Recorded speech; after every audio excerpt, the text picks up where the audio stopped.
Hey y'all, this is Guab, and I'm finally back from my 2-month honeymoon to talk about something I personally love and don't think gets talked about enough, and has even gotten better in Dominion 6, which is passive blesses. Passive blesses are blesses that are always on and do not need a priest or blessing troops in battle to activate. There are a wide swath of blesses that are passive, but they are largely logistical in nature, though some, like larger, can be useful in battle. If you have a purely passive bless, it provides both strategic and tactical advantages. For example, if you are a nation lacking a sacred priest for expansion and battles, you can lead your sacreds with mundane commanders and save precious mage turns. By turn 12, this can already be over 20 mage turns saved, giving a massive research boost. Also, in battle, your mages won't have to waste their precious turns in fatigue, blessing small groups of troops. Now, let's go over all the passive blesses and then categories of nations that love them. So, first of all, we have all the survivals, which are wasteland survival, swamp survival, mountain survival, and forest survival. And outside of some cases in which it's good to take them, like if you're fighting against M.A. Satis, they're not the best. They provide 4 movement, but they're highly limited by terrain. You know, if you know that the map is going to be specific one thing, like it's like a forest map, or, you know, you're playing, Asphodel, who terraforms everything into forests, then that's one thing. But most of the time, the survivals are pretty meh, but there are only 1 or 2 bless points, so you can pick them up if you run out of other stuff. Next up, we have actually something that I really like that is new for Dominions, and that is Inspirational. And so what Inspirational presence is, it gives your units 1 more morale. It gives your leader Inspirational, so that gives all your units 1 more morale, and it gives plus 50 leadership. Though if you can't lead any troops, you still can't lead any troops. Another nice thing about this, though, is that it's actually stackable 5 times. So if you're on a nation that has a lot of free spawn or has troubles carrying around all their troops, Inspirational Present is really nice. It's really nice on a lot of scales nations. So yeah, I like Inspirational Presence a lot. Though, using 15 bless points on it might be a little bit much, but there's a lot of fear blesses going around, so hey, nothing wrong with that. Next up, we have the air ones, which are Windwalker, which just gives a plus 6 map move for 5 bless points. Not bad at all. Not bad at all. Can be quite nice to have sometimes. And then we have some more situational ones in water, which are swimming and water breathing. So water breathing costs 6 bless points, so it's quite expensive. But you can cross rivers, enter the sea. Though you still have poor amphibian, which is less bad in Dom 6 than it was in Dom 5.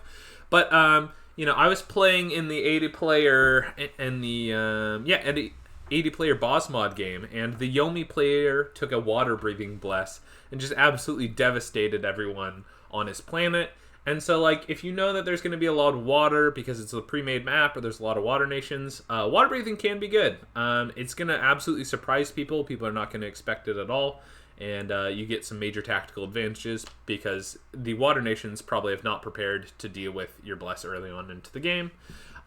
Swimming can be useful if there's a lot of rivers. Swimming can also reduce the poor amphibian penalty because, hey, you get 1 more defense and you lose 1 encumbrance, so pretty nice. And so these are pretty nice to take together if you're fighting under the water, but very situational. Next up, we have Larger, which, everyone knows Larger. Makes you larger. 7 bless points for more size, more strength, 1 less defense. So, great one. And then we have Reconstruction, which is pretty meh.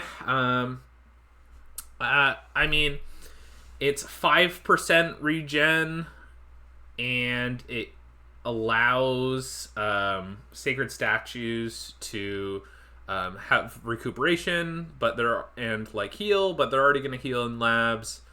The cost was increased from Dominions 5. Pretty meh overall. Not even sure if M.A. Agartha even really wants Reconstruction. Just a little bit too pricey, but it is passive. Then we have Arcane Command, which gives you magic leadership. Pretty straightforward. If you need magic leadership, then that's great. Spirit Sight, absolutely phenomenal. Underground is very important, and a lot of people just leave the underground provinces on the table. Invisible units are more common. You can ignore glamour effects. Spirit Sight's great all around, and it's passive, and so really, really great. In Death, we have Undead Command, just another leadership, pretty straightforward. We have Half Dead, which it requires Death 2, and it gives disease resistance 80. So, if you have a lot of old people, like you're playing EA Abyssia, maybe you want Half Dead, because, you could already take Death and everything else, but Half Dead, usually not really worth it. Though if you have large sacred armies and you're taking Death, can be useful for the Need Not Eat. And then last up is Mending Bones, which is just recuperations for Death units. So unless you're going specific strategy, Mending Bones is not that good. For nature, we have probably the best ones. It's the second half of Larger. We have Forest Survival. We have Recuperation, which is better on a wider variety of units, especially if you're thugging and stuff. We have Berserker, which Berserker is one of the kind of 3 combat blesses. It depends on how you include Spirit Sight, but yeah, just nature has and Unaging. Totally forgot about Unaging, which, hey, that's another age-related thing, and it's pretty useful on nations that need it. But if you don't need it, then you don't need it.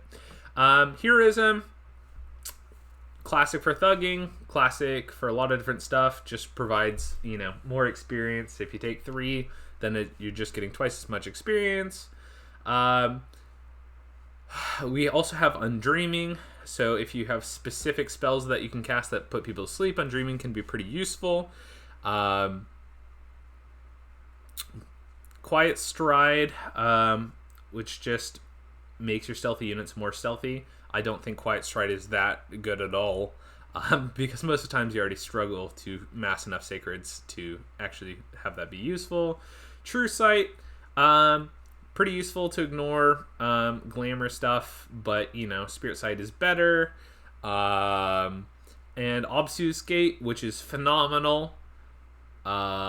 All your sacred units are stealthy now, which is really, really good for super combatants and big mages, because it helps prevent them from being sniped off in the magic phase.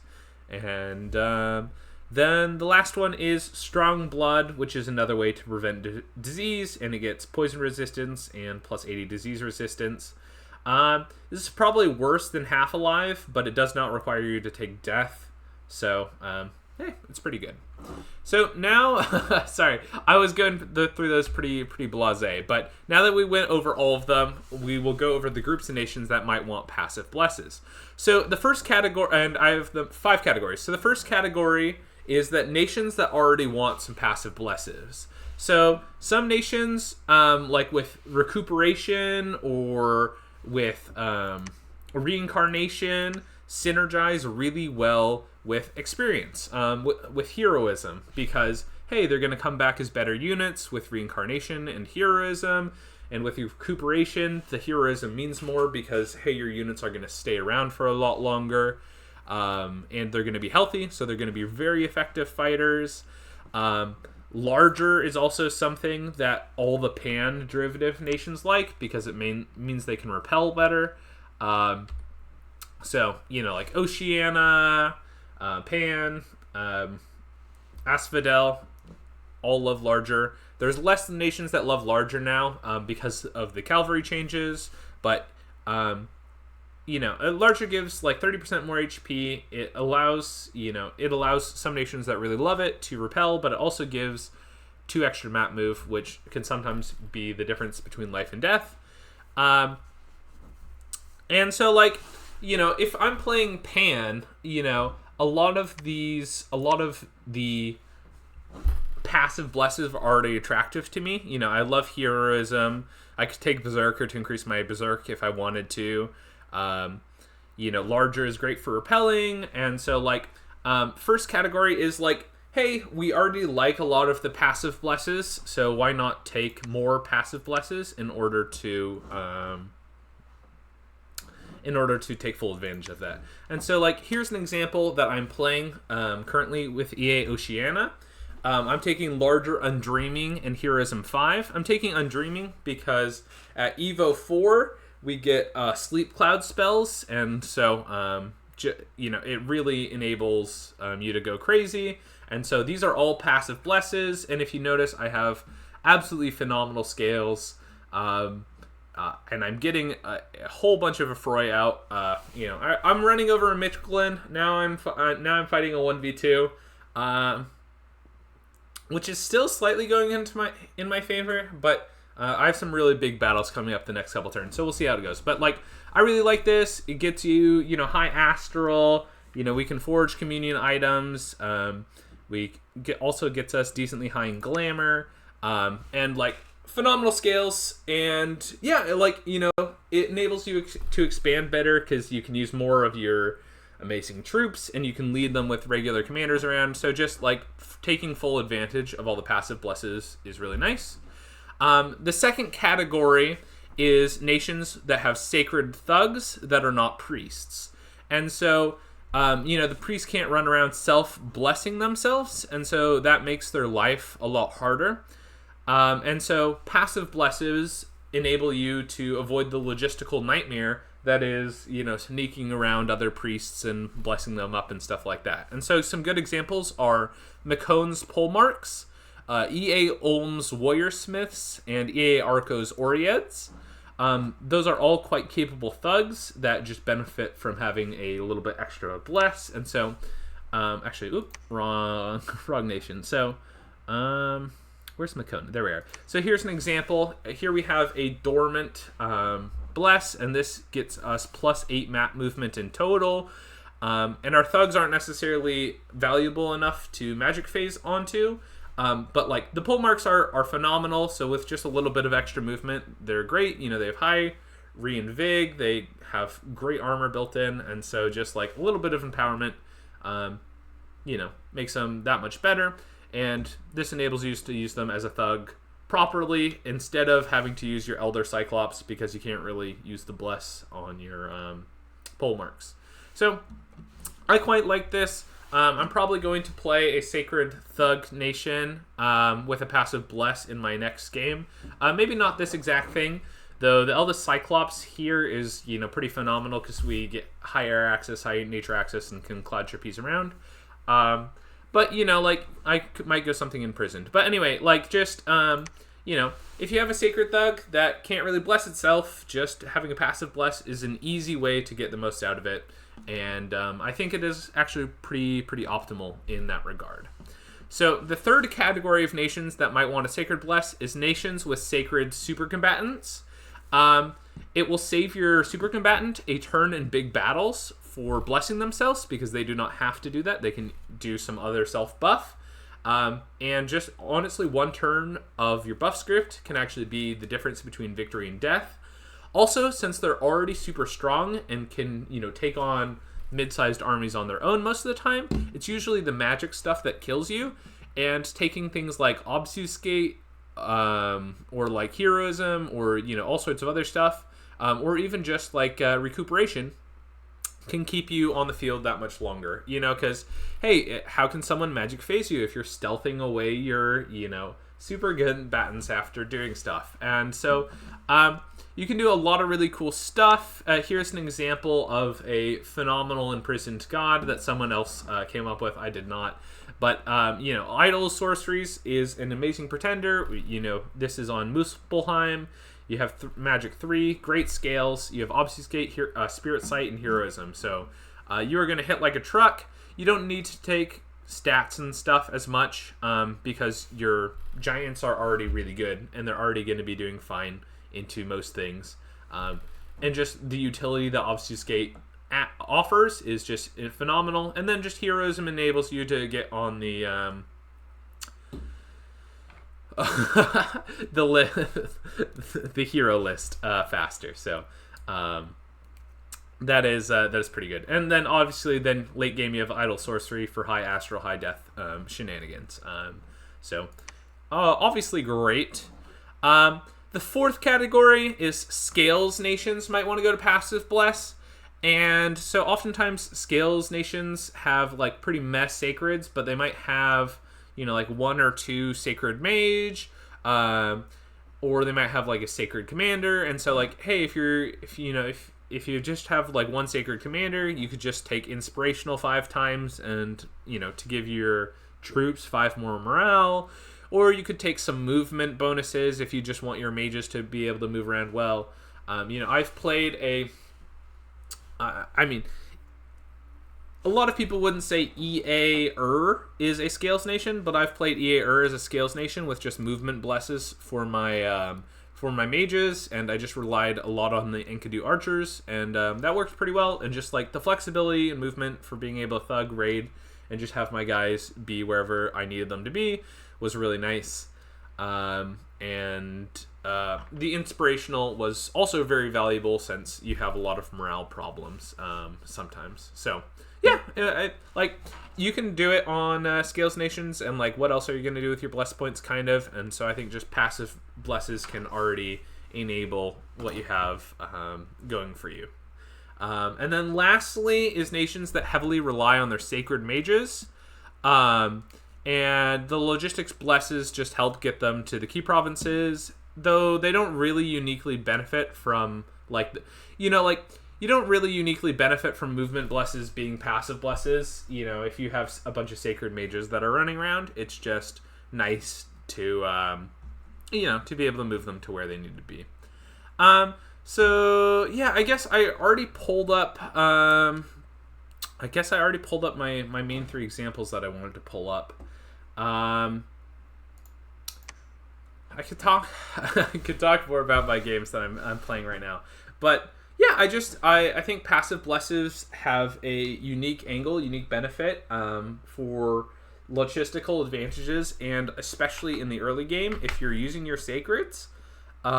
Just like being able to use a mundane commander is just phenomenal from a research perspective, from like an early gold use perspective, and it also just enables you to still take pretty good bless.